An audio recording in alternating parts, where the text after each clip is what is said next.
عبداللہ بن عباس رضی اللہ تعالی عنہ نے رات رسول کریم صلی اللہ علیہ وسلم کی زوجہ مطہرہ اور اپنی خالہ میمونہ رضی اللہ عنہا کے گھر میں گزاری۔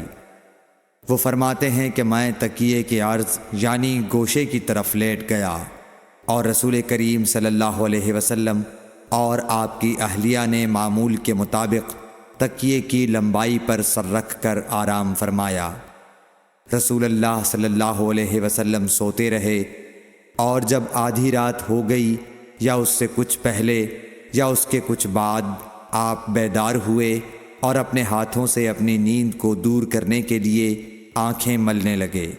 پھر آپ نے سورہ آل عمران کی آخری 10 آیتیں پڑھیں۔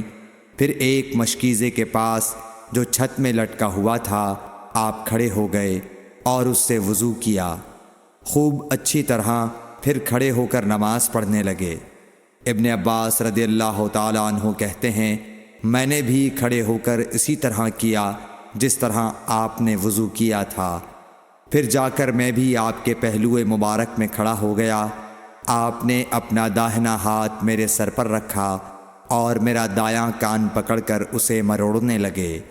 پھر آپ نے 2 رکعتیں پڑھیں، اس کے بعد پھر 2 رکعتیں پڑھیں، پھر 2 رکعتیں پڑھیں، پھر 2 رکعتیں پڑھیں، پھر 2 رکعتیں پڑھیں، پھر 2 رکعتیں پڑھ کر اس کے بعد آپ نے وتر پڑھا اور لیٹ گئے۔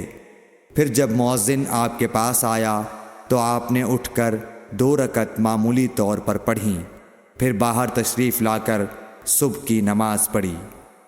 صحیح بخاری حدیث نمبر